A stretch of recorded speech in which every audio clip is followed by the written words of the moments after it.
Muy buenas tardes amigos, gracias por estar con nosotros ya en una entrega especial en esta tarde de Punto de Vista. Muy buenas tardes también a quienes se van conectando a través de las diferentes redes sociales y compartiendo con nosotros esta tertulia que tendremos hoy en la tarde. Gracias también por compartir el link.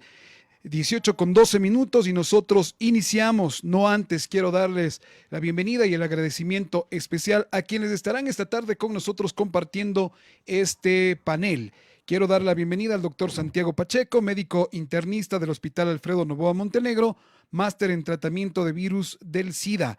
También quiero darle la bienvenida al psicólogo clínico Mario Armas, máster en psicoterapia.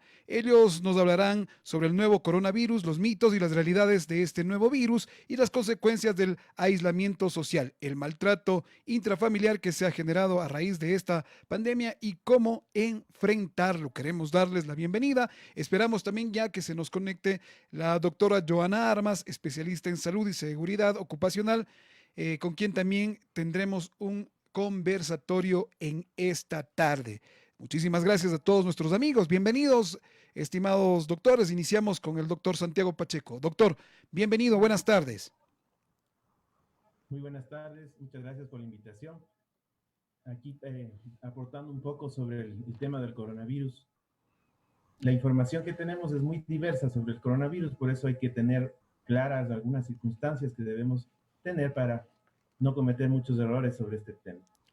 Muchísimas gracias. Queremos darle el saludo también ya al doctor psicólogo Mario Armas. Bienvenido, doctor. ¿Cómo estamos? Muy buenas tardes. Muy buenas tardes, ¿cómo están? Muchas gracias por la apertura para poder hablar un poco sobre los factores a nivel psicológico que está sucediendo a raíz de la pandemia y más que todo en la cuarentena o en el aislamiento social. Estimado doctor Pacheco, este virus ha generado muchos mitos debido a la gran cantidad de información en redes sociales. Cuéntenos cuál es la realidad de este virus, de qué mismo se trata, fue hecho en un laboratorio, fue de manera natural, es tal vez otro virus que mutó. Cuéntenos cuál es la realidad de este virus y con eso empezamos. Bueno, el coronavirus es una enfermedad viral, como está establecido. El virus es una unidad muy pequeña. Este virus, algunas personas lo están diciendo que es hecho en laboratorio, pero no se ha documentado todavía eso. Es un mito, es una especulación que estamos a hablar de que fue hecho en laboratorio. La mayoría de estudios hasta la actualidad han demostrado que no es hecho en laboratorio y que resultó de muchas mutaciones del virus, y que la probable causa sea el contagio desde el murciélago o de otras especies de animales y que fue transmitido al hombre.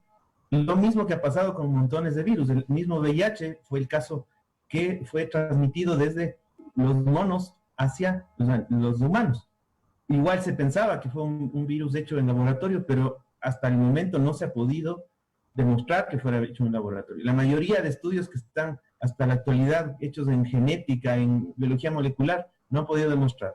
Lo que sí han demostrado que el virus va a mutar y probablemente si el virus muta, tendremos una opción de que sea en bien o que el virus se haga más potente, pero la mayoría de virus, cuando se mutan, van a cambiar su característica y van a ser menos agresivos. Los microorganismos para sobrevivir tienen que tener al huésped, a la persona que infectan, en buenas condiciones de salud. Le conviene al virus tenernos vivo para poder seguir reproduciendo. Probablemente la mutación que luego se produzca es en bien, para que el virus pueda seguir sobreviviendo en las personas, pero sí producir una enfermedad muy grave. Estimado Mario, cuéntenos, desde el punto psicológico, hoy la ciudadanía, una vez que se conoció más o menos en el mes de febrero, comenzó a generar poco a poco expectativa de lo que sucedía en otras partes, pero acá en el Ecuador, ya cuando se conoció de los primeros casos, la gente comenzó a reaccionar. ¿Esto es normal, este tipo de reaccionamientos, este pánico colectivo desde el punto psicológico? Sí, bueno, en sí una parte es normal. ¿Por qué sentido? Porque antes todos teníamos ya una rutina, un estilo de vida en la cual teníamos que salir de nuestros domicilios. Pero actualmente, por la misma dificultad, empezó a generar factores psicológicos, el mismo estrés, y también existen cuadros de ansiedad o depresivos. Antes, ¿cuántas personas hubiéramos querido trabajar desde la casa? Sí, pero ahora con lo que sucedió es como que ya ese trabajo tuvo una reacción un poquito dificultosa. Es decir, ya viene a generar una afectación a nivel psicológico. El tener miedo, el pánico, la ansiedad, es algo normal. ¿Por qué? Porque estamos expresando nuestras emociones. Sería algo anormal el hecho de yo tratar de bloquear mis emociones, mis sentimientos, y esto sí me puede generar un poco de dificultad a nivel psicológico. Es decir, que esto de salir a comprar, hubo un momento en donde que la gente comenzó a comprar mascarillas, gel, alcohol y otras cosas. Entonces, esto es una reacción normal. Pero luego de esto también la ciudadanía comenzó a generar un poco de miedo ciudadano, colectivo, con otras personas. ¿Por qué pasa esto? Bueno, esto sucede porque la persona en sí es un mecanismo de defensa. Si queremos nosotros inconscientemente protegernos del resto para no contagiarnos, digamos así, del virus. Pero también hay que caer en cuenta que las personas luego de este tiempo que ya ha venido pasando, nos hemos ido un poquito educando. Sí, es decir, que ya no tenemos ese mismo temor que antes, estamos aprendiendo a vivir actualmente con la pandemia.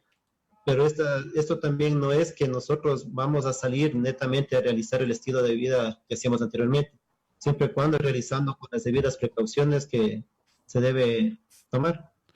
Estimado doctor Santiago, usted que conoce bastantísimo de este tipo de manejos de los virus, cuando una persona comienza a ser un transmisor de la enfermedad, ¿por qué otros virus similares o las enfermedades o los síntomas, mejor dicho, son parecidos a otros, como el de la gripe o una fuerte gripe, ¿no? ¿Qué es lo que pasa? Y a veces esto también confunde. La variedad de síntomas que produce esta enfermedad es un problema serio, porque estábamos acostumbrados solo a que va a haber fiebre, tos, tos seca, dolor de garganta, dolor de cabeza, dolor de músculos, pero puede presentarse de una variedad importante de síntomas.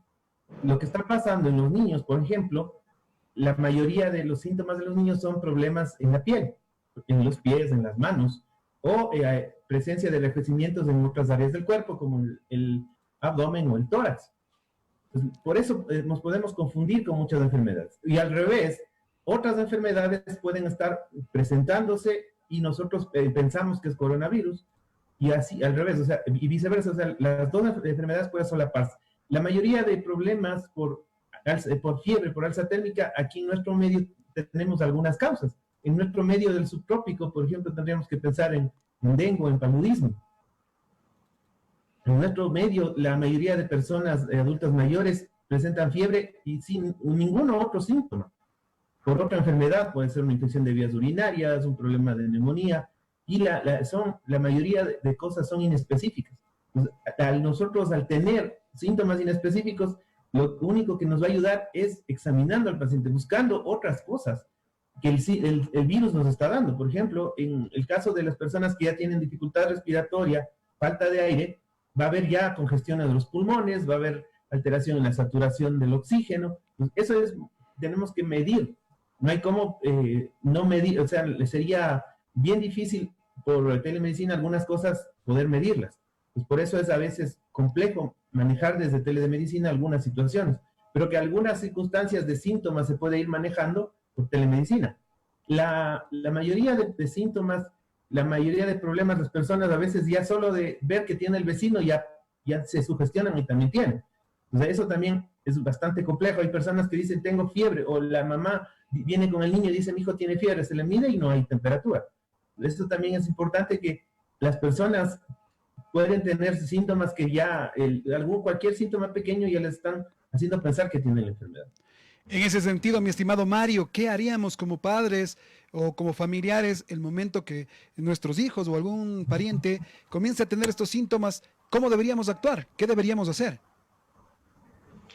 Bueno, en el momento que algún familiar o nuestros hijos presenten estos síntomas, primero tenemos, como menciona el doctor, tratar de descartar si no es alguna otra afectación. En el caso que ya sea detectado como positivo, tomarlo de una manera tranquila, sí, es decir, tal vez no desesperarnos. Y como mencionaba el doctor, es igual no sugestionarnos, porque muchas personas empiezan a generalizar todos los síntomas que con uno mismo. Entonces, nosotros, ¿qué vamos a realizar en ese momento? el primerito es buscar un especialista. Sí, no de pronto por la desesperación, la angustia, buscar las recomendaciones o tal vez al medio de las redes sociales, buscar información inadecuada y en sí va a generar más la desesperación. Luego de esto, sabemos que hay un tratamiento también que se puede, por el momento, de combatir esta situación, si no está muy avanzado, digamos, del COVID. En ese sentido, doctor, hemos hecho una revisión de lo que hemos ya vivido.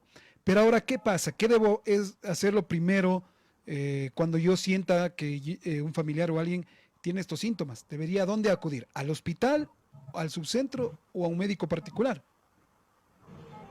O sea, la idea sería donde más cercano esté. Hay algunos lugares que están ya protocolizando las circunstancias. La persona que tiene síntomas leves tiene que esperar los síntomas graves para acudir a su centro de salud o a un hospital. La idea es buscar cuando ya las circunstancias agraven o se empeoren, necesitaría. Porque el virus se presenta de tres formas. La forma más leve son los síntomas, van a ser igual que una gripe en el 80% de los casos. 80-85% de los casos. El resto, del 15 al 10%, van a tener una enfermedad grave, una neumonía que va a necesitar hospitalización y oxígeno. En esos pacientes son los que realmente van a tener que estar aislados en un hospital. Y de ese porcentaje, de ese 15 al 10%, el 10% va a ir a terapia intensiva. De esos 10 pacientes, uno va a ir a terapia intensiva. Y de esos, ya en terapia intensiva, el que puede fallecer, y el hecho de estar en terapia intensiva, el riesgo de fallecimiento hoy es más alto. Pero ese porcentaje es el que va a tener complicaciones más graves, y las complicaciones más graves van a estar dadas por algunos factores de riesgo. Los factores de riesgo, los más importantes, son la presión alta, la edad, el ser hombre, la diabetes. Esos son los factores de riesgo más graves para que el paciente llegue a tener una enfermedad mucho más florida, con neumonía, inclusive que llegue a terapia intensiva. Y en ese sentido... Ahora, ¿qué condiciones les lleva al paciente a tener eso? Es su genética, cómo su sistema de defensa está atacando al virus. El rato que el sistema de defensa quiere atacar al virus, no logra ganar la batalla y el que sale afectado es el propio organismo. Por eso la neumonía es una neumonía especial. Es lo que nosotros llamamos síndrome de estrés respiratorio, que está dado por un proceso de inflamación en los pulmones. Y la mayoría de redes sociales dice, no es neumonía, es una inflamación. Sí, tienen razón, mucha razón, pero el tratamiento está basado en que tengo que combatir al virus. Y probablemente luego el paciente tenga una neumonía por bacterias, por otras cosas, porque el paciente queda muy susceptible a su sistema de defensa. Entonces, el rato del organismo intentar ganar la batalla, ahí es cuando desencadena lo que se llama una respuesta inflamatoria exagerada. Y eso es lo que daña al pulmón, al corazón, al riñón, que da muchas complicaciones. Inclusive, lo que más hemos visto es el problema de hipercoagulabilidad, o sea, se forman coágulos, los pacientes pueden terminar con infartos a nivel del corazón o a nivel del cerebro, por ese desencadenante. Entonces, la mayoría de personas que tienen enfermedades graves como la diabetes, la obesidad y la hipertensión, de por sí su organismo ya está inflamado. Ese proceso de inflamación cada vez está documentado que es el factor de riesgo más importante para infartarse sin tener ningún virus, sin ninguna circunstancia. La mayoría de personas que se infartan tienen sus niveles de marcadores de inflamación altos. La mayoría de personas, inclusive en los países más civilizados, utilizan esos marcadores para predecir que un paciente se va a infartar. Estimado Santiago, en ese sentido, ¿quiénes han fallecido? Aquí en Guaranda también se habla de que ha habido personas fallecidas en la calle, en Quito, en varias ciudades del país. ¿Se podría decir que se puede descartar que fue COVID y tal vez fue otro de estos síntomas, o necesariamente es el virus que ha sumado a la obesidad, como usted decía, y a otros temas de salud, es lo que hace que haya estos infartos? Porque mucha gente está falleciendo también de infartos, se desploma en las calles. O sea, lamentablemente le estamos tomando igual como que antes del coronavirus no hubiera fallecimientos. ¿Ya? Antes del coronavirus las personas fallecían por diabetes, que es una de las primeras causas de muerte en el país. Pero era muy difícil verlas en la calle, o simplemente claro, hoy se da... Ahora, la persona que está con diabetes, hipertensión y ya tiene sus problemas del corazón, tiene miedo de ir donde el médico, o tiene miedo de ir a un hospital. y quizás no está controlándose bien. Y el doctor nos va a hablar de todos los problemas del estrés emocional que lleva, está llevándoles a que se aumenten los niveles de azúcar, de otras circunstancias, y que probablemente eso esté haciendo que las personas que ya tienen sus enfermedades crónicas tengan su fallecimiento. Igualmente, o sea, en el Ecuador, en el mundo, las personas, hay una tasa de fallecimiento que ahora está aumentado, que se nota que es más grande, pero que las personas van a fallecer por montones de causas. En este tiempo, por ejemplo, las personas que tienen problemas renales hemos visto un crecimiento altísimo de mortalidad y probablemente no tengan el virus. Y en ese sentido está más grave controlar, o sea, más difícil controlar a esas personas porque estamos encaminados en tratar al coronavirus y estamos relegando a esas personas su tratamiento. Ya, o sea, podríamos decir que también el miedo de ir a un hospital o contagiarse, o el miedo de irse a donde un doctor, o la falta de que estos lugares estén abiertos, porque muchos médicos no abren sus consultorios, hace que la gente descuide entonces de su salud. Estimado Mario, ¿qué hacer con esto? Psicológicamente, ¿cómo me debo preparar para que poder continuar en lo que se pueda con mi vida de manera psicológicamente? Tal vez tú nos puedes ayudar en ese sentido, Mario. Claro, bueno, en esto es verdad que genera las mismas personas, generamos esto del estrés, pero es un estrés agudo, ya no es un evento estresor. Bueno, el estrés es algo normal que aparece en las personas cuando existe algún tipo de evento, pero como menciona el doctor, es verdad, las personas por mantener ese tipo de temor no acuden a hacerse atender, esperan que los síntomas sean más fuertes para así poder acercarse a un centro de salud. Lo que nosotros como personas debemos tratar es primeramente de buscar un punto intermedio de equilibrio, ¿sí? De tampoco no caer en una desesperación exagerada, sino mantener un poco de equilibrio. ¿En qué sentido? Que primero yo autocuidarme. ¿Cómo voy a autocuidarme si ya se me ocurre no podía hacer actividad física que estaba yo todos los días realizando? Tal vez tenía mi rutina, como les mencionaba antes. Esto debemos intentar realizar en nuestra casa. Podemos hacer 1 hora diaria, se me ocurre, de gimnasio, o en el caso, bailoterapia, tal vez con los familiares, compartir también con los familiares, buscar mecanismos que le van a ayudar, o redes de apoyo, puede ser aquí amigos, familiares, compañeros de trabajo. En sí, si de pronto existen muchas dificultades en la información, que la mayoría de personas empiezan a tener bastante información y está saturándose, tal vez evitar este tipo de información y buscar otros mecanismos que van a ayudar a la persona a sentirse un poco más tranquila.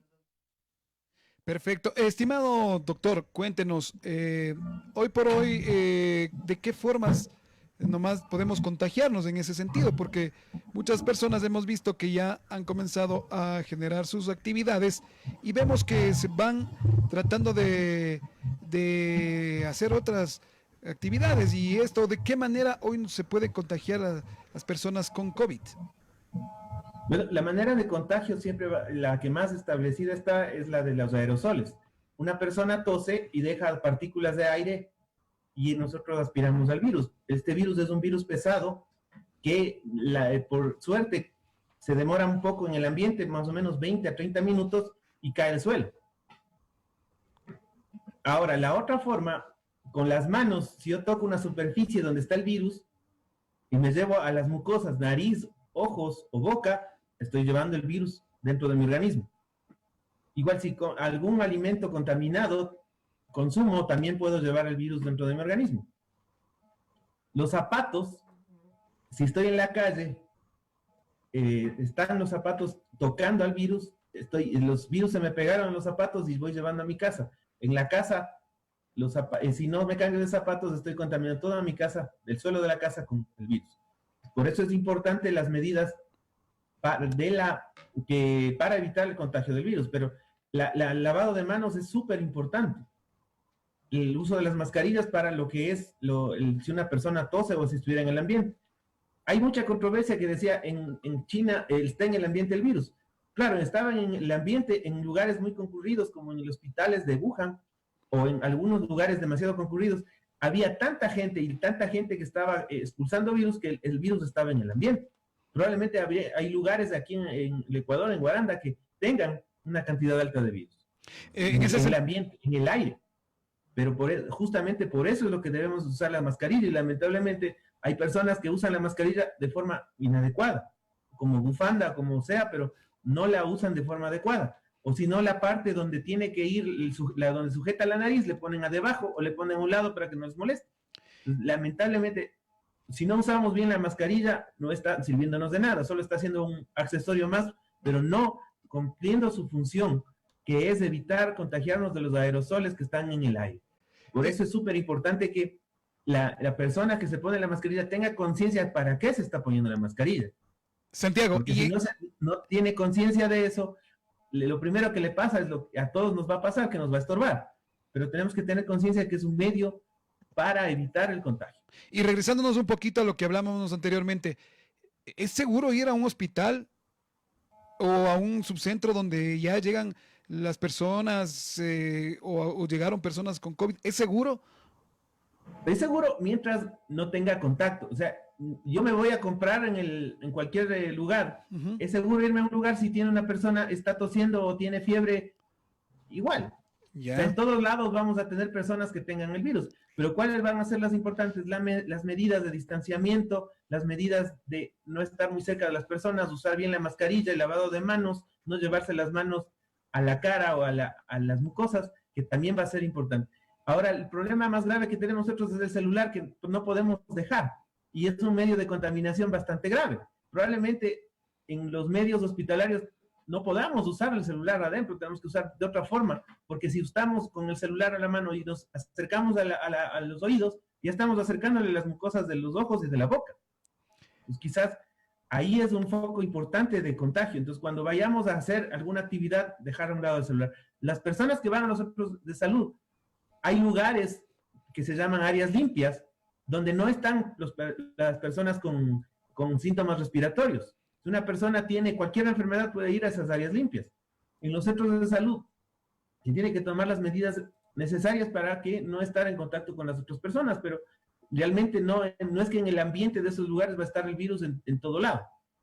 Entonces, en áreas ya más complejas, los pacientes que están con la infección están aislados y se toman todas las medidas necesarias para que las personas no contagien al resto. Las áreas de que se llaman de triaje están aireadas, están con bastante aire para que haya cambio de aire y no esté mucho contaminado el aire con partículas con virus. Ok, quiero darle la bienvenida ya a la doctora Joana Armas, especialista en salud y seguridad ocupacional, con una mención en ergonomía. Bienvenida, estimada doctora. Se nos une a este conversatorio. Quiero darle la bienvenida. Muy buenas tardes. Hemos estado hablando ya un poquito ya de lo que es esta enfermedad, de cómo nos hemos contagiado, qué hemos hecho como personas y de la manera también de cómo lo ve la psicología. Bienvenida, buenas tardes. Qué gusto tenerle esta tarde con nosotros. Buenas tardes con todos. Primero, disculparme por el inconveniente que tuve, no pude conectarme a tiempo, un pequeño inconveniente a nivel en mi computadora. Un gusto estar con ustedes esta tarde y un gusto, doctor Santi, Mario, para compartir un poquito de lo que sabemos acerca de esta enfermedad. Agradecerle a usted también por habernos dado la oportunidad de conectarnos en este especial que hemos hecho en esta tarde. Su punto de vista en cuanto a esta enfermedad. Hemos estado ya hablando de cómo contagiarnos. Cuéntenos, si yo estoy con un familiar viviendo en mi casa que ya tiene COVID, ¿qué es lo que debo hacer? Ya dijimos que en lugares públicos, ¿cómo debemos manejarnos? Ahora, ¿cómo manejarnos el momento que nosotros tengamos un familiar en casa? Doctora. En el momento que nosotros tenemos ya un familiar en casa, nuestro familiar tiene que estar aislado en su dormitorio. Preferible tiene que tener su baño propio, su baño privado. Los cubiertos, sus cubiertos tienen que ser personales y el aseo debe ser personal. Por ejemplo, en el caso de que no tenga el baño privado, se puede utilizar cloro para desinfectar el área donde el señor o nuestro familiar está utilizando. El constante lavado de manos. La persona que le está ayudando con la alimentación tiene que utilizar mascarilla, puede utilizar guantes, pero siempre con desinfección y utilizar el lavado correcto de las manos que puede utilizar para evitar contaminación entre los miembros de una familia. Perfecto. Estimado Mario, hoy hemos visto algo muy se podría decir, normal en la ciudadanía. Pero ¿qué tan normal es de que, por ejemplo, si mi vecino tiene o ya está detectado el COVID y se llega a enterar en el barrio, la gente comience a tener un poquito de miedo, comience a comenzar algunos a molestarse? ¿Cómo deberíamos manejarlos ya en el tema social con algún familiar, algún paciente, algún pariente que sea que viva en nuestro barrio? ¿Cómo lo deberíamos manejar este tema? Bueno, primeramente, cuando una persona ya esté diagnosticada con el COVID, lo primero sería evitar las etiquetas, tanto a esa persona como a los familiares, ya que, como hablamos anteriormente, la descarga emocional va a ser muy fuerte, incluso puede mantener aislamiento no solo el familiar, perdón, no solo la persona con contagio, sino también los familiares. Ujú. Ajá, lo que se debe trabajar, bueno, de esta manera es ser la parte ya humana de nosotros, es decir, evitar ya de repente las etiquetas, no aislarles, no discriminarles, pero siempre utilizando las medidas de protección. Se me ocurre tal vez si se encuentran por la calle o por la tienda, ya como sabemos que no podemos saludarnos como antes, pero tal vez un poquito, un gesto de cómo está, cómo le ha ido, esa situación. Y más que todo también las personas, se me ocurre que en un barrio exista algún vecino o varios vecinos que tengan ya este virus, sí, nosotros tampoco no desesperarnos, no caer en la angustia, en el temor. Sabemos que este es un virus que a cualquier persona puede infectarlo. Sí, lo que nosotros debemos hacer con las personas es más amables, tratar de apoyarles emocionalmente. Si no es mediante la parte física, podemos utilizar las redes sociales. En este caso podemos hacer videollamadas o llamadas constantes y que las personas también sientan el apoyo, porque si una persona se siente estable a nivel emocional, va a ayudarle a que tenga una recuperación más pronta, porque también influye bastante en la parte emocional como la parte física para mejorar cualquier enfermedad.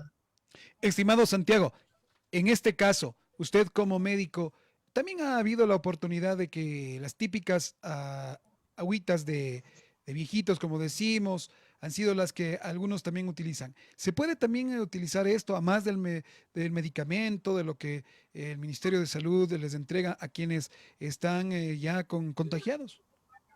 ¿O es Claro, necesariamente... hay plantas que tienen bastantes beneficios y para lo que es a nivel del sistema inmune hay una variedad de cosas que ayudan mucho. En el caso nuestro, lo que tenemos a mano, el té normal, el té negro y el té verde, tienen sustancias antioxidantes y antiinflamatorias importantes. Pues algunas de esas sustancias están inclusive escaseando porque la gente está comprando ese tipo de sustancias. Eso ayuda bastante a mejorar un poco el sistema de defensa, pero no es que con eso nos vamos a confiar y decir no voy a tomar. He escuchado de personas que están tomando el agua de la cascarilla, que están usando la hierba una que traen del oriente, pero la idea es no confiarse, porque hablar con los virus es hablar de que tenemos que actuar con bastante criterio y con bastante criterio de lo que es la academia, lo que es la ciencia. Los virus son un problema bastante serio, es lo mismo que pasa con el VIH, o sea, para un diagnóstico, para cualquier tipo de situación, tiene que ser muy preciso el tratamiento. Está bien para alguna persona que para evitar que el contagio, esté mejor su sistema de defensa, pero como tratamiento, dejarle solo con cualquier hierbita o cualquier producto natural, es dejarle abandonado en el tratamiento. Por eso es que ha habido muchas controversias, inclusive he tenido ayer bastantes llamadas sobre el cloro, el dióxido de cloro. Exacto. Y no está aprobado por la FDA, por la OMS. Y la mayoría de problemas es que produce más inflamación. Claro, dice hay que en personas jóvenes se ha probado y no se han contagiado. Sí, pero probablemente son ese grupo de personas, pero hay estudios realmente que prueben la efectividad, o sea, qué tan bueno es y qué efectos adversos tiene, no están a la mano, no se han hecho estudios como se requieren para ese tipo de medicamentos o tratamientos. Y por eso hay que tener mucho cuidado con lo que nos ofrecen. La mayoría, igual, los tratamientos que tenemos ahorita a mano son bastante amplios y cada vez van inclusive dándonos cosas de que tratamientos no sirven o que sirven muy poco y que los efectos adversos son mucho más graves. En el caso de cloroquina y la hidroxicloroquina. Inclusive el viceministro decía, no, hay que darla a todos los médicos para que sea un tratamiento profiláctico, y eso era una barbarie, y que decía que la medicina basada en evidencia ya no es hora. Eso es una barbarie, porque ahora es cuando se ha demostrado que toda la ciencia es la que nos está ayudando, todos los estudios epidemiológicos, todas las cosas de que hace la ciencia es la que nos está salvando. Entonces, imagínense, ahora la hidroxicloroquina y la cloroquina puede tener efectos graves a nivel del corazón, en el sistema de lo que es el sistema de conducción. Le puede dar lo que se llama arritmias del corazón, latir de una forma tan indiscriminada o mal que puede llevarle inclusive a un paro cardíaco. Entonces, esas cosas son que hay que tomarlas muy en cuenta. Hay medicamentos y hierbitas que pueden ser muy dañinas. Hay hierbas que pueden ser muy tóxicas para el riñón y para el hígado. Y se ve que en la mayoría de personas que tienen una enfermedad grave, tienen alteraciones en el hígado y en el riñón. La fase más grave de la enfermedad es la que daña el riñón. La última fase, antes de fallecer el paciente, tiene una enfermedad grave del riñón. Y por eso hay que tomar muy en cuenta esas circunstancias. Por eso hay que ser muy cauto en la medicación que se pone. Evitar automedicarse medicaciones que se ponen intramuscular, que lamentablemente son antibióticos, son antiinflamatorios, que venden como que fueran un caramelo, sin una prescripción médica. Y en este tiempo, esa medicación puede ser el detonante de que el riñón deje de funcionar o el hígado le deje con una lesión grave. Doctora Joana, en ese sentido, hemos visto también que se hace la venta de mascarillas. Esto también ha generado bastante trabajo y movimiento para ciertas personas. El uso de estos implementos como mascarillas, gafas, ¿tienen que tener alguna norma o debemos usar cualquier tipo de mascarilla que lo encontremos aquí en las calles? No, para utilizar una mascarilla debe ser una mascarilla quirúrgica que tienen normas y tienen códigos y son aprobadas por la FDA. Al momento se ve que están vendiendo mascarillas que son de tipo artesanal, que no están aprobadas, que son fabricadas por miembros de una familia, mascarillas que son de tela, que no le van a dar la seguridad o no le van a dar la protección que le está dando una mascarilla quirúrgica que tiene las barreras para proteger contra este virus. Personal de salud estamos utilizando en cambio las mascarillas de N95 que también son aprobadas por la FDA. Entonces, hay que también saber a quién comprar y qué utilizar. Lo que se recomienda es una mascarilla quirúrgica para las personas que están en la calle, que salen a comprar y que salen a hacer alguna diligencia, pero las mascarillas de tela no están aprobadas y no se ha comprobado que estas tengan seguridad, que den por lo menos un porcentaje de seguridad para las personas que están utilizando. Entonces, eso también hay que saber qué debemos comprar, porque algunas personas por la necesidad están haciendo estas mascarillas, pero no ven el riesgo que están ocasionando a las otras personas que están comprando. Entonces, nosotros como no sabemos, compramos las mascarillas que nos están ofertando. Pero estas mascarillas corremos el riesgo de, como no tienen la barrera de protección adecuada, nosotros nos estemos infectando con este virus cuando salimos a la calle. Y lo malo es que yo he visto en Guaranda y por aquí por San Miguel, que las personas no están haciendo el distanciamiento social, las personas no están utilizando mascarilla, las personas, ustedes ven en la tienda, les ven en la plaza, les ven en el parque y están en grupo de personas conversando y sin medidas de protección. Entonces hay el riesgo de que de las personas que son asintomáticas y que pueden transmitir este virus a las otras personas mientras estamos conversando, aunque no estemos tosiendo. Entonces, las personas no toman en serio, no le ven la gravedad de la enfermedad, no asimilan lo que puede pasar. Entonces, es lamentable y da mucho dolor ver a estas personas en la calle sin ninguna medida de protección, mientras uno en el hospital está tratando de ayudarles y de tratar de salvar una vida, y no saben lo que cuesta uno estar en una unidad viendo estos pacientes cómo van deteriorándose, y nosotros puestos todos los implementos que tenemos que ponernos, pero a pesar de todo eso, las personas no entienden, o sea, no hacen conciencia de la gravedad de la enfermedad.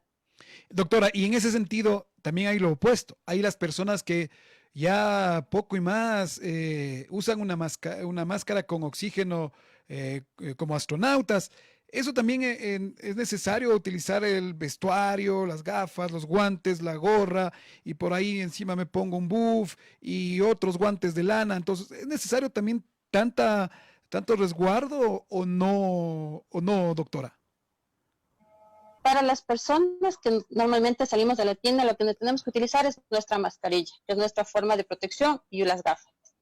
Los guantes no es que nos estén protegiendo, los guantes es un medio también de contaminación si no sabemos utilizar unos guantes. Entonces tenemos que hacer nuestro correcto lavado de manos mientras estamos en la calle. Si no podemos lavarnos las manos o utilizar gel o alcohol, no tocarnos la cara, ni la boca, ni la nariz, ni los ojos. Utilizar un traje especial, que son los overoles que se están utilizando en los hospitales, también es un medio de contagio si las personas que están utilizando no saben retirarse el overol. Entonces el overol no es algo que como moda y todo el mundo está puesto, y se ha visto muchas personas que ya en la calle están puestos overoles, y es algo absurdo, me parece algo ilógico. Si mientras el personal que esté en el hospital colocarse un overol, hay que colocarse de una manera y retirarse también de una manera adecuada para no nosotros evitar las contaminaciones. Entonces es algo absurdo. Con que nosotros tengamos nuestra mascarilla, nuestras gafas, estamos bien, y lavado de manos siempre, o utilizar alcohol gel hasta llegar a nuestro domicilio. Llegar a nuestro domicilio, nos lavamos las manos, a la entrada nos retiramos del calzado y hacemos todo normalmente. Si podemos, nos bañamos, y la ropa a la lavadora. Doctor Mario, en ese sentido, ¿qué está pasando entonces? Hay mucha influencia de las redes sociales, porque hoy vemos en todas partes, ¿no? Atentos, trajimos esto, ya están las gafas, tenemos ya las nuevas mascarillas. ¿Qué está pasando? Nos están bombardeando mucho este tema también comercial hoy por hoy en esta pandemia. Sí, bueno, es un poco lamentable el uso de toda esta medida de protección sin la debida precaución. Como le comentaba anteriormente, o sea, las personas estamos buscando un mecanismo de protección, sí, pero también es una protección inadecuada. Y aquí también va la parte, como usted menciona, de la parte económica, es decir, que empiezan a darnos, nos ofertan más productos supuestamente mejores, pero ¿qué hacemos las personas o la mayoría que están realizando? Es intentar autoprotegerse, pero a su vez no saben que ellos inconscientemente están protegidos con mascarilla, guantes, visores de traje, pero cuando ingresan a sus domicilios o se trasladan a otro lugar, puede ser un foco infeccioso para ellos. Desde el vista psicológico, ellos inconscientemente están protegiéndose, pero no saben el daño que están causando al resto. Y es la sugestión que ellos les lleva el usar este tipo de trajes para evitar el contagio, pero es de una forma un poco inadecuada. Y en ese sentido, ¿cómo deberíamos tomarlo esto de las redes sociales psicológicamente? ¿Cuál sería el mensaje para las personas? Hoy más que nunca hay el tiempo necesario, se podría decir entre comillas, para estar un poquito más en las redes sociales. Y siempre en las redes sociales aparecen estos mensajes, estas publicidades. ¿Qué hacer? ¿Cuál sería su mensaje? Bueno, en esto de las redes sociales, debemos primero ver que sea una información adecuada, ¿sí? También no caer en la sugestión, o de pronto hay grupos de amigos, de familiares, que alguien le envía una información, y esa información muchas veces es errónea, y empieza a compartir, y empieza a generar en ese momento la ansiedad, el miedo, el nerviosismo con las demás personas. Sí, lo que vamos a utilizar en las redes sociales es primero ver que sea información adecuada, puede ser del Ministerio de Salud, de la Organización Mundial de la Salud, no caer en información inadecuada. También utilizar las redes sociales como un mecanismo ahora positivo. Sí, que como les comentaba anteriormente, podemos realizar llamadas a familiares, a grupos de amigos, para que mantengamos un equilibrio, ¿sí? Porque tampoco no debemos nosotros autoaislarnos. Si estamos en esto del aislamiento o de la cuarentena, muchas personas empiezan a generar alguna crisis, pero para eso también tenemos un mecanismo para poder salir. Puede ser un poco utilizar el celular o las redes sociales, pero también no caer en una adicción a esto, porque si caemos en una adicción al teléfono o las redes sociales, inconscientemente nos estamos autoenfermando nosotros mismos. Doctor Santiago, cuéntenos, ¿por qué hemos hablado con muchos amigos? ¿Por qué es que hay muchas personas que han tenido diferentes síntomas? No todos son los mismos síntomas. ¿Cambia esto de los síntomas, doctor, entre paciente y paciente? Claro, las enfermedades, o sea, nosotros no vemos enfermedades, sino pacientes. Cada enfermedad es diferente en cada persona. Y eso, ahora el virus nos ha demostrado de que cada genética de cada persona es muy diferente. Y esa genética es la que decide si el virus le gana la batalla o no, si el virus daña o no daña el organismo, si el virus afecta o no un lugar del organismo. Entonces, el virus puede presentarse en un niño de una forma, en una persona adulta de otra forma, en un anciano de una forma muy diferente. Si una persona tiene una enfermedad como la diabetes, hipertensión, se presenta de una forma. Es la que más ha dado problemas, porque el virus está demostrado que entra con un receptor que justo es el que está dañado en las personas que tienen la presión alta. Ese receptor dañado, el virus justo es el que ahí aprovecha para ingresar al organismo. Entonces, esa es la variabilidad genética, es bastante grande. ¿Qué persona va a ir diferente con la sintomatología? Va a ser muy diferente inclusive cuando aparezcan los síntomas. Si un sistema de defensa está muy bien, el ejemplo que ponían hace un tiempo decía el deportista. Un deportista que tenga una buena salud física, que tenga un sistema de defensa adecuado, una buena alimentación, va a desarrollar que el virus no llegue a entrar al organismo.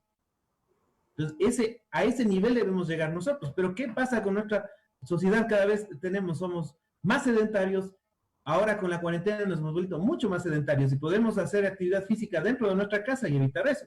Estamos consumiendo más carbohidratos, estamos buscando en los supermercados, peleándonos por las cosas malas, por los embutidos, por las cosas grasas, y las frutas, los vegetales frescos, no nos gusta comer, no queremos comer. Entonces, esa es la realidad nuestra. O sea, nuestras personas tienen un mal hábito alimentario que ahora se está haciendo mucho más evidente y eso agrava la enfermedad. Y ahora, la parte de cómo el paciente va a defenderse va a depender mucho de su sistema inmune. Y ese sistema inmune, la única forma de saber es ponerle a prueba. Y ahí el sistema inmune es el que se activa en forma exagerada y vienen las complicaciones. Es por eso que la vacuna es la única manera de que sea erradicada la enfermedad o mitigada en un buen porcentaje. Mientras no tengamos una vacuna, no tendremos una seguridad para decir, bueno, ya podemos salir a hacer nuestra vida habitual. La vacuna, esperemos que algunos dicen para septiembre estará ya a nivel mundial y otros están un poco adelantados, que ojalá sea más antes. Lo más importante sería que sea mucho más antes para evitar más complicaciones y más personas que fallecen, que es lo que más doloroso es no solo para los familiares, sino también para nosotros los médicos. En ese sentido, ¿cuál serían los síntomas que deberíamos saber si es que un niño, doctora Joana, desde su experiencia, está con los síntomas del COVID? ¿Cuáles serían Cuéntenos. En los niños hay nuevas investigaciones y se ha estado leyendo que los niños presentan por lo general cuadro de dolor abdominal con cuadros de diarreas. Diarreas, aparte, tienen alza térmica y pueden o no presentar al inicio tos. Entonces, con un niño que se presente con un cuadro de dolor abdominal, más de posiciones diarreicas, hay que sospechar en un COVID-19. Tengo compañeros que se encuentran en casa de salud donde están trabajando con niños en hospitales pediátricos que con estos dolores abdominales se han estado sospechando como un abdomen agudo y en muchos casos se han estado interviniendo, pero no fueron apéndices, sino empezaron con la sintomatología de un COVID-19. Entonces, en los niños es un mundo muy diferente. Entonces, los niños pueden presentar fiebre, el dolor abdominal, puede haber diarreas, la tos, la dificultad respiratoria. Ahorita también se escuchaba y estaba leyendo que en los niños también puede presentar los salpullidos, y el salpullido también puede presentarse ya en enfermedad del COVID-19. Doctor Santiago, hoy ya la gente va conociendo un poquito más de este virus. Hoy la gente y los estudios han avanzado. ¿Se puede decir que las personas que ya han contraído esta enfermedad podrán volver a contagiarse nuevamente o ya generan los anticuerpos? ¿Qué es lo que sucede con las personas que ya han estado con COVID? La esperanza es que generemos anticuerpos. Ahora el riesgo igual en China había de que los pacientes que ya fueron, ya se les dio la enfermedad, vuelvan a infectarse. Pero está todavía en discusión eso. Y lo que sí nos alienta bastante es que estamos cada vez utilizando más el plasma de las personas que ya estuvieron infectadas para los pacientes graves y está dando resultados. Entonces, esa es una buena noticia de que la persona que tuvo la enfermedad tiene anticuerpos y esos anticuerpos inclusive puede donar para que a una persona grave. Ahora la vacuna sería algo que ya nos crea una defensa completa para el virus. Ya, inclusive a los que les dio ya no le pueda volver a dar y a los que no les ha dado no les pueda dar la enfermedad. Doctor, quienes ya han estado, doctor Mario, han estado en el cerco epidemiológico, ¿sería necesario que lo conversen, que lo cuenten con sus amigos, allegados de que tal vez tuvieron esta enfermedad, o deberían mantener el silencio? ¿Cuál sería la recomendación desde su punto de vista? Bueno, tal vez sería un poquito no tan factible que comenten a otras personas, porque como le mencionaba, puede ser que sean víctimas de etiquetas. Tal vez empiecen a estigmatizarle o empiecen a causar un poco de rechazo a esta persona. Pero si existe algún familiar, amigo que tal vez estuvo en el cerco epidemiológico igual que él, puede ser un poco adecuado. ¿En qué sentido? Que van a fomentar una red de apoyo. Porque una persona, bueno, se ha trabajado con pacientes que estaban dentro del cerco epidemiológico y generan bastantes afectaciones a nivel psicológico. Generan los cuadros depresivos, el cuadro de una ansiedad generalizada o pánico, miedo. Sí, pero cuando ya salen del cerco epidemiológico es como que ellos se liberan de una barrera que nos creamos en nuestra mente y aparentemente se sienten mejor porque ya no están con el estigma que le ve el vecino, de pronto que ya llegan del ministerio, le ven, empiezan las llamadas a decir por qué pasa esto, vecina, vecino, qué ha sucedido. Pero luego cuando ellos ya salen del cerco epidemiológico, empiezan a generar un poco más de libertad a nivel emocional, empiezan a expresar más las emociones, es decir, que ellos ya pierden también ese poco de temor. Ellos han creado un mecanismo también de defensa, que muchas veces sus mecanismos de defensa no son los adecuados. Por ejemplo, cuando están dentro del cerco, empiezan a tener lo que es la visión catastrófica. Se me ocurre que un familiar fue diagnosticado con el COVID, este familiar está ingresado en una casa de salud, pero ellos ya tienen los síntomas, se sugestionan. Es decir, ellos ya tienen la falta de aire, tienen también muchos síntomas que son del COVID, pero son netamente emocionales. Sí, pero cuando ya salen de este cerco, sí sería algo factible que conversen con personas que pasaron lo mismo, porque ellos pueden darles un apoyo a ellos mismos. Sí, pero con otras personas, por lo general, yo recomendaría que mantengan un poquito de discreción en ese sentido. Solo tal vez sea una persona que netamente tenga confianza, comentarle lo que le sucedió, puede ayudar, porque si no puede mejor la información distorsionarla y cuando ya termine toda esa dificultad, van a empezarle a aislar de repente. ¿Qué hacer con el tema de la depresión? Entonces, hay muchas personas que al final con esta depresión intentan suicidarse. ¿Qué hacer con la depresión o cómo manejarla los familiares en casa? Claro, bueno, cuando aparecen los síntomas depresivos, ¿cómo nosotros nos damos cuenta que una persona tiene un síntoma depresivo? No netamente la depresión, bueno, tiene dos factores. No netamente que pasa llorando, se aísla, sino también existe otro tipo de depresión. Que usted le ve que se comunica tranquilo, se ríe, hace bromas. Hace sus actividades, ¿no? ¿Perdón? Hace sus actividades normalmente. Claro, hace sus actividades normalmente, pero en cambio en esta persona aparece, bueno, las dos personas aparecen la ideación suicida. Muchas personas tienen ese temor de decirle, si yo le veo a un amigo mío, o a una amiga, o un familiar, que empieza a cambiar su conducta, no netamente pasa llorando, sino empieza a volverse un poquito más irritable, se empieza a molestar por todo, y tengo temor en preguntarle, oye, ¿de pronto te quieres morir o qué te sucede? Piensa que cuando yo le pregunto esto a la persona es como que yo le doy un detonante, y eso no es adecuado. Es adecuado preguntarle a la persona. Si se le pregunta, de pronto usted intenta hacerse daño o de repente tiene un pensamiento negativo, pues si le sí, sabe que yo en las noches o en las mañanas estoy realizando una actividad aquí dentro de mi casa y veo el cloro. Ya, el cloro yo quiero poner para desinfectar, pero ya cojo y olisco o pruebo un poquito o un desinfectante. Eso es ya un intento autolítico. Inconscientemente la persona se está generando daño. Cuando yo recepto un familiar que tiene esta dificultad de depresión, bueno, la depresión también tiene niveles, puede ser leve, moderado o grave, pero si usted le nota que ya tiene falta de apetito, tiene falta de sueño, al realizar las actividades normales ya tiene una disminución, ¿Sí? ¿Qué podemos realizar con esta persona? Primero, un apoyo emocional como familia. Sí, no estigmatizarle, decirle, se me ocurre una madre de familia o una ama de casa, o una persona, un varón que esté cocinando, se descuida y se le quema la arroz, digamos, un ejemplo. Empiezan ya las agresiones, pero ¿por qué no revisas esto? ¿Qué sucedió? O se olvidó una ropa, no sé de sacar. Y esa persona, en vez de apoyarle, yo le estoy fomentando más la crisis depresiva.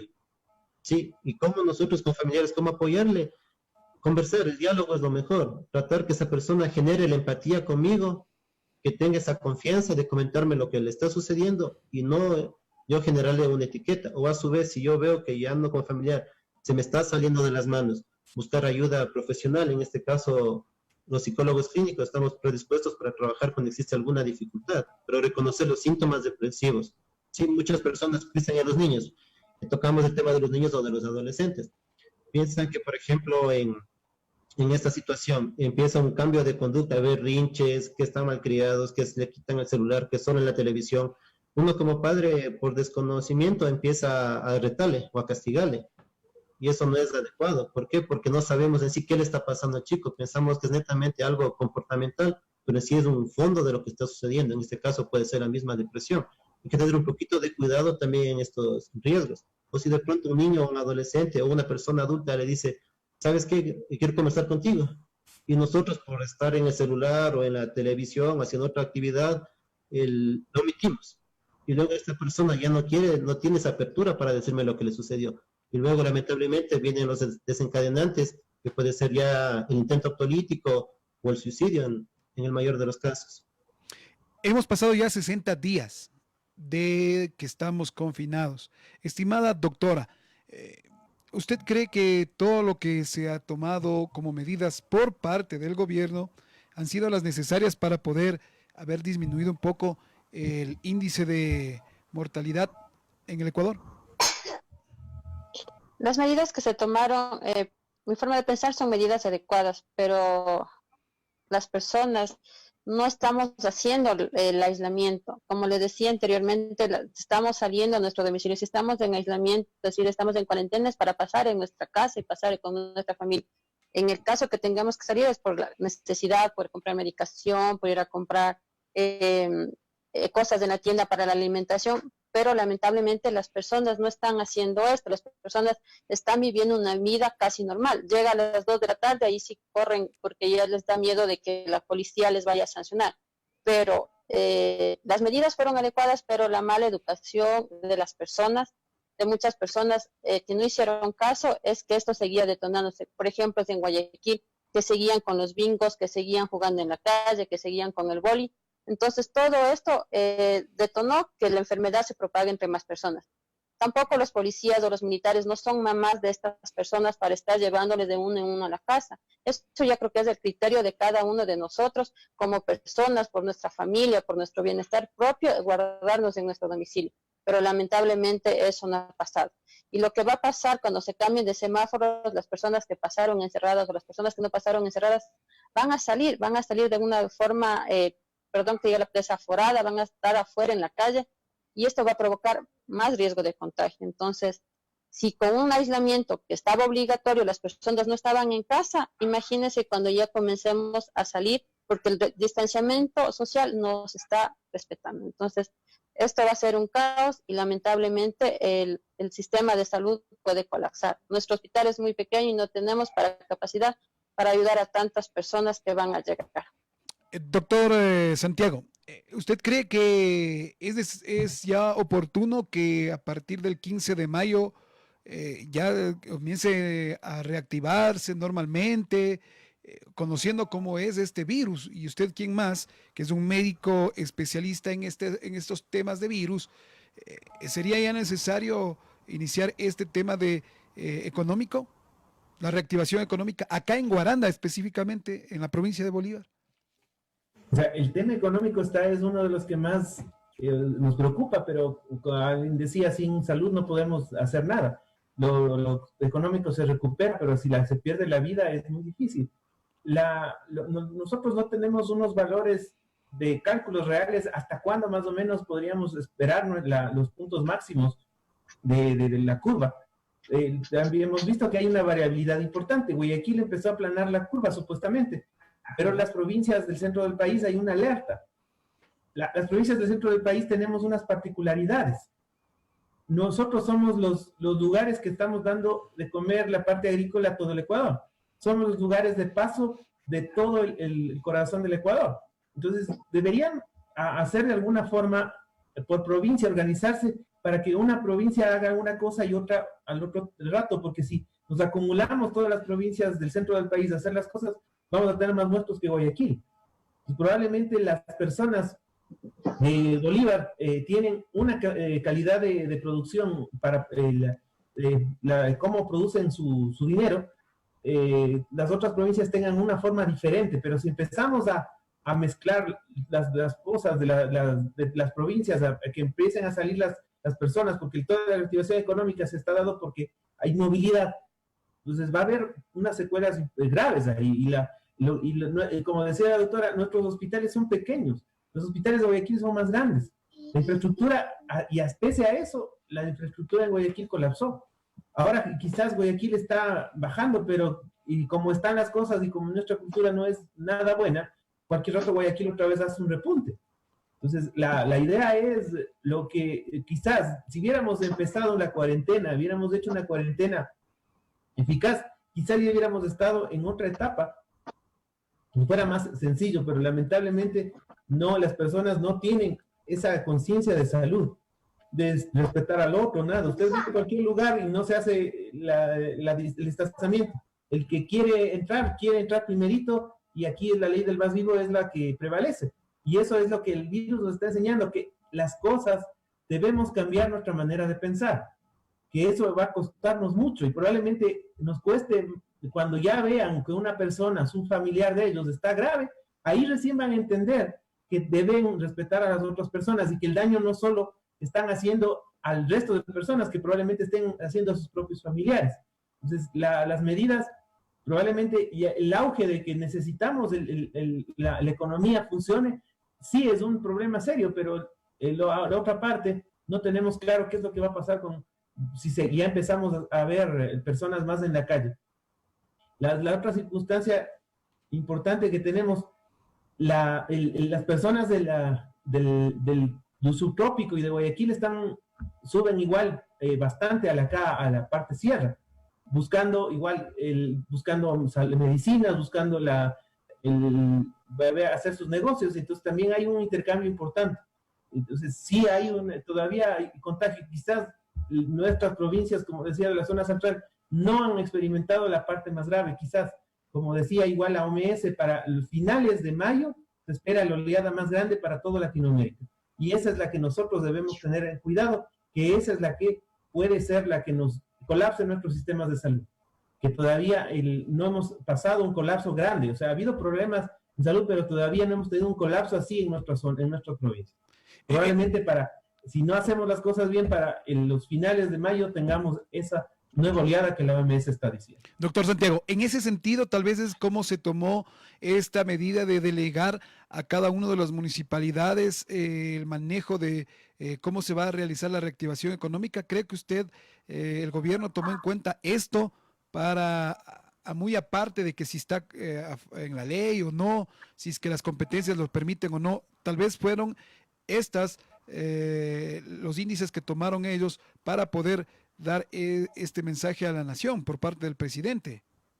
Claro, yo veo que los compañeros epidemiólogos, hay personas muy brillantes y no les están haciendo caso. ¿Ya? El alcalde Yunda de Quito hizo caso a las cosas, tuvo una reunión con las personas de las universidades de Quito antes de las circunstancias, y había algunas ideas mucho más agresivas y que afectaban mucho más la economía y que fueron tomadas una parte.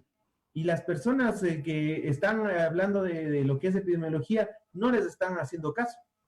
Entonces el COE fue un lavado de manos del gobierno dar a los municipios.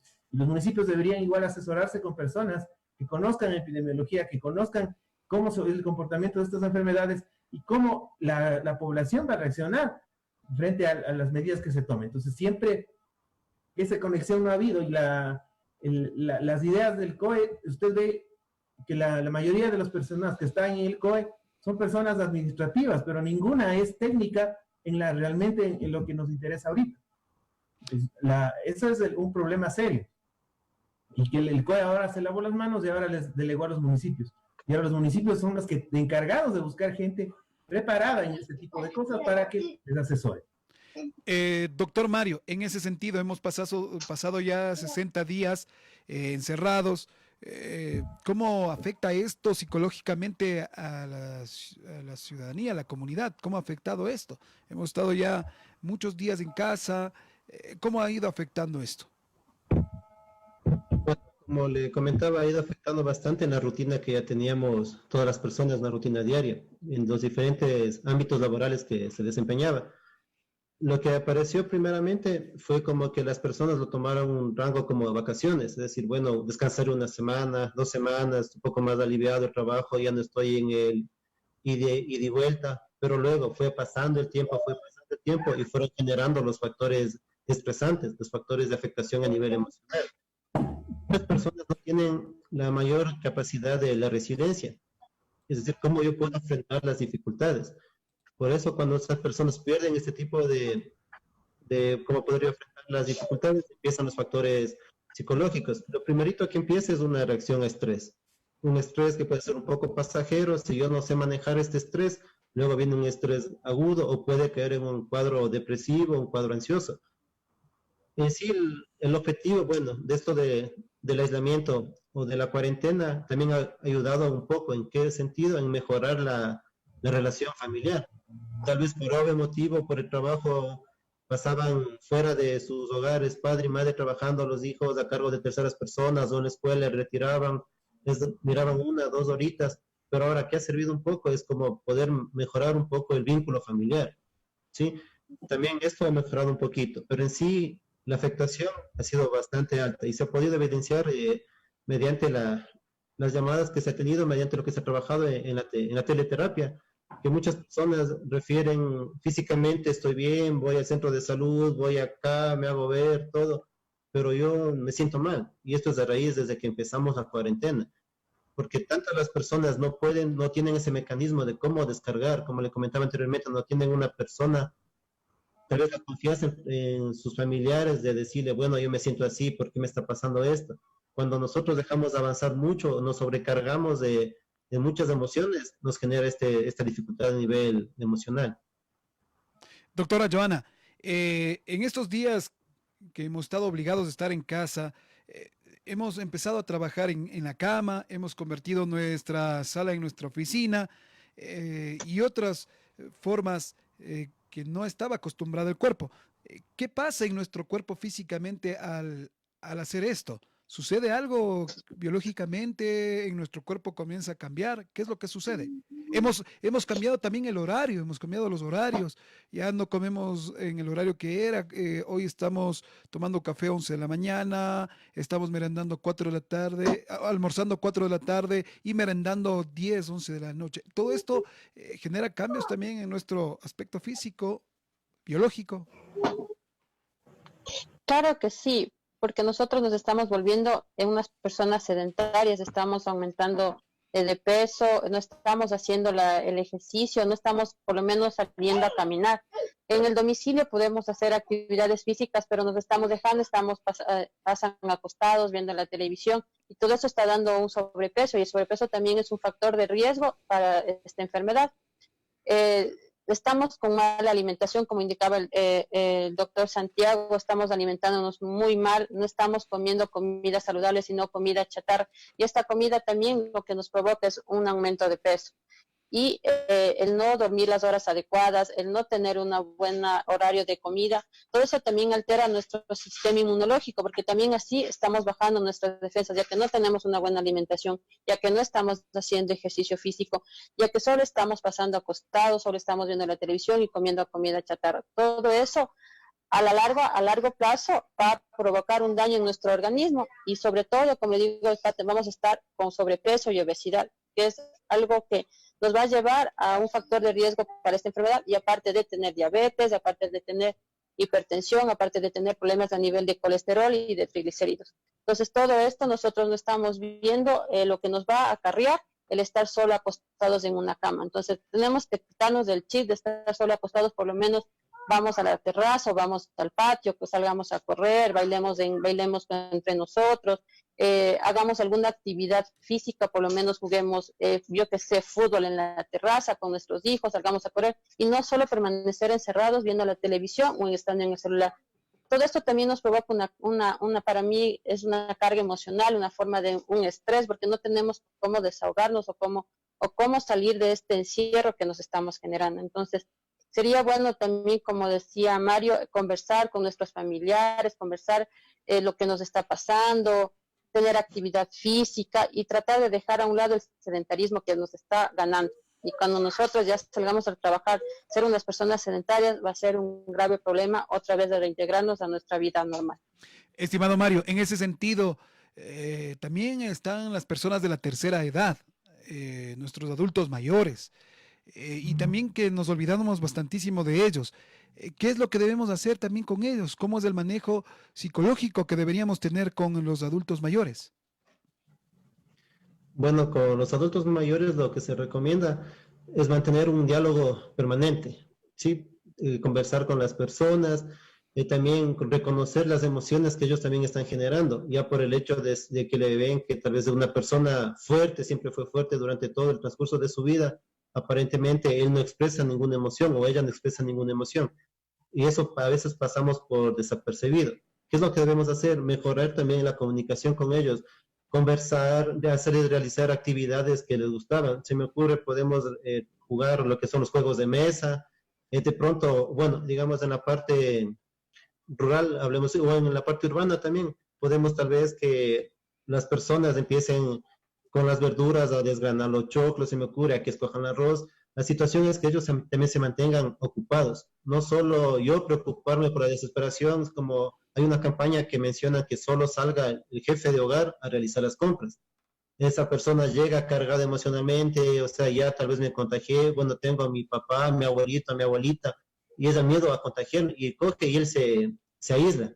¿Y qué pasó con el adulto mayor, con la persona que está ahí en la casa? Él piensa, ¿pero qué le está sucediendo? Él se preocupa también por las otras personas. Es decir, tratar de integrarse y no dejarles aislados inconscientemente a las personas. Como les mencionaba anteriormente, este es el tiempo, el espacio para compartir.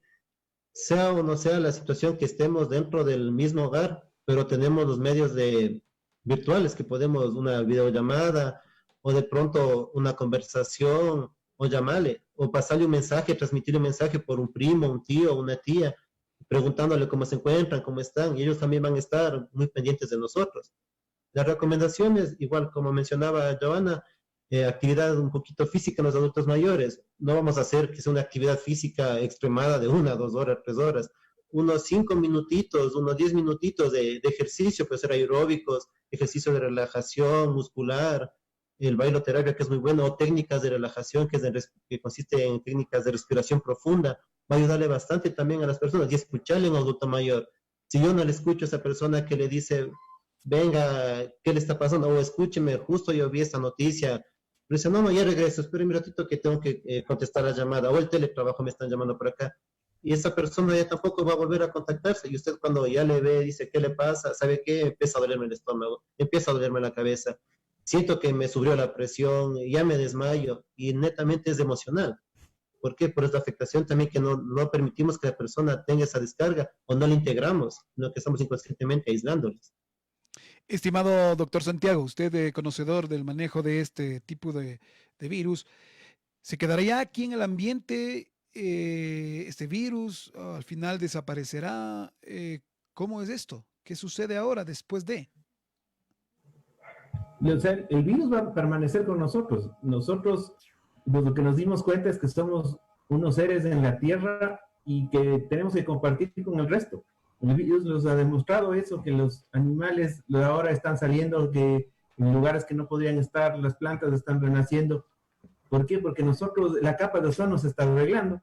Nosotros no somos los únicos habitantes, no se va a ir el virus va a quedarse con nosotros. Como le decía, para el virus lo que le conviene es que nosotros estemos sanos para que ellos puedan reproducirse y estar mejor.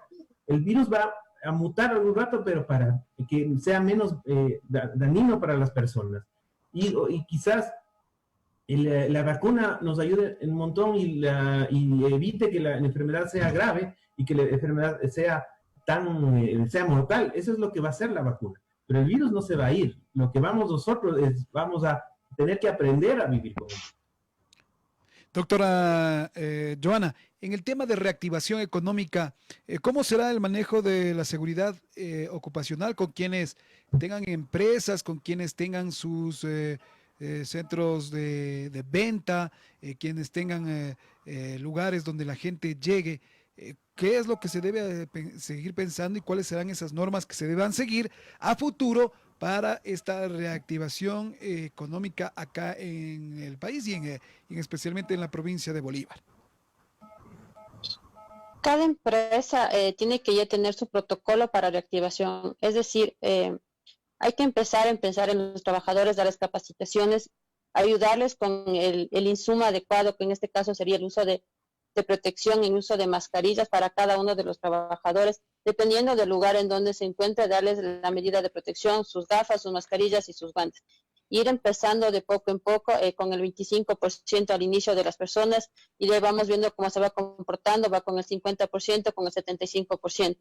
Pero previa capacitación, indicándole siempre el correcto lavado de manos, siempre el distanciamiento social. Ya no vamos a tener que los trabajadores van a estar trabajando 50 centímetros separado cada uno, ya no tiene que ser un distanciamiento de 1 a 1,5 metros de cada trabajador a cada puesto de trabajo. Entonces, todo eso se tiene que ir organizando ya en las empresas, y cada empresa tiene que ya tener su protocolo de seguridad o de bioseguridad para sus empleados. Doctor Mario, ya casi en la parte final hemos estado casi una hora conversando, 1 hora y 24 minutos, conversando acerca de este tema, los mitos, las realidades que vamos viviendo con esta nueva enfermedad, se podría decir, con esta nueva pandemia que es el COVID. ¿Qué hacer con los chicos? ¿Qué hacer con los chicos? Vemos que a veces han pasado ya encerrados, no han podido salir a los parques, no han podido salir. ¿Qué hacer? ¿Cómo formarnos para que, como decía la doctora Joana, no nos tome de nuevo el momento que ya tengamos que hacer nuestra vida normal y habitual? ¿Cuáles son las recomendaciones que ustedes dan a los padres de familia y en sí, en general, a todos quienes nos están viendo a esta hora? Bueno, ¿qué es lo que primero yo recomendaría? Es la psicoeducación, lo que concluimos entre todos, sí, psicoeducarle primeramente a la familia. Es verdad, puede ser en un adolescente, ya hablemos netamente con un adolescente por el cambio, la descarga hormonal que la persona está teniendo, tiende a querer hacer otras actividades. Si le dicen, no, bueno, hoy no me sales, intenta la forma tal vez de salirse, bueno, ya regreso comprando yo, se me ocurre, ¿sí? Pero hay que también en la parte de la psicoeducación por parte del familiar. Ya, ahora, ¿qué es lo que se va a realizar como una recomendación? Tratar de hacer la rutina que nosotros hacíamos anteriormente para ir al trabajo, a la escuela, al colegio, dormir en los horarios establecidos, levantarse en la hora establecida, ¿sí? Desayunar en la hora que era el horario normal. Bueno, como les enviaban tareas, que realicen las tareas durante ese horario. Tal vez la televisión puede ser una opción de una o unas 2 horas exagerado. Limitar también ese contacto con la televisión. Podemos inculcarles nuevos hábitos, el hábito a la lectura, o, por ejemplo, cuando hay niños pequeños, jugar con los niños. Ahora que tenemos un poco más de tiempo, jugar con los niños, o de repente, si les gusta la parte culinaria, de pronto, que bueno, ayúdenme a cocinar, venga al diseño. La situación también es integrarles a ellos, directamente porque sea un niño o un adolescente, ellos no tienen la potestad o un criterio de yo escucharle. ¿Qué ha sucedido anteriormente, antes de esto de la pandemia? Cuando un niño se ha encontrado, un adolescente, en una reunión familiar, empiezan tal vez a dar su criterio. Que es, no, tú no opinas porque eres niño, no, tú no opinas porque eres adolescente. Bueno, mejor aléjate de aquí o sal de aquí.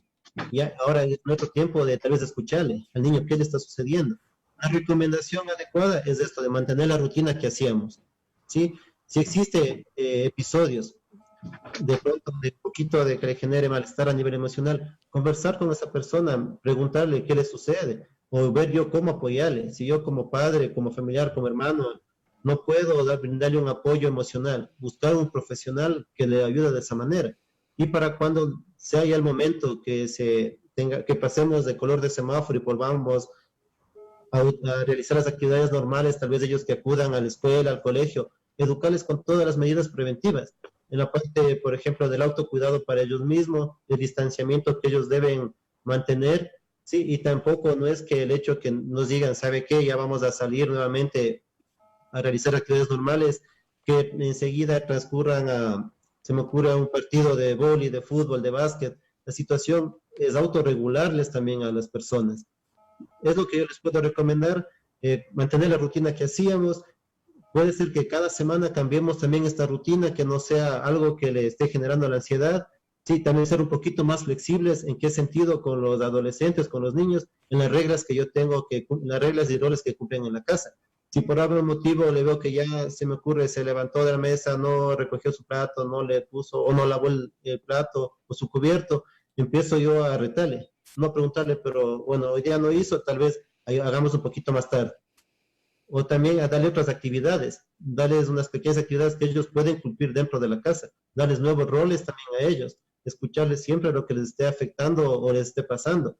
Tal vez el uso del celular, muchos padres, ¿qué hacían anteriormente? Pues llegaban estresados de trabajo, le daban el teléfono, si es posible, en la televisión, en el Netflix, en el YouTube. Bueno, vaya y esté sentadito y no me moleste, yo estoy trabajando. Ahora, en cambio, el hecho que también ha habido esos cambios en la conducta de los padres.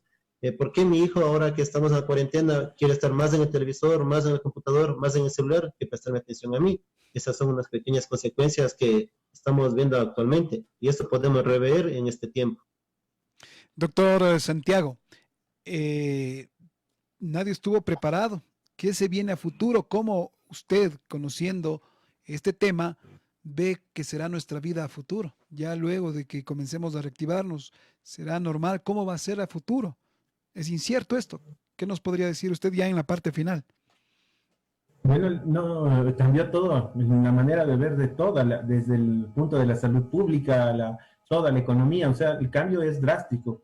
Y lo que como insistía anteriormente, lo que nos está recordando es que somos seres susceptibles y que tenemos que convivir no solo con las personas, con los animales, con todo el planeta, y que tenemos que aprender muchas cosas de humanidad.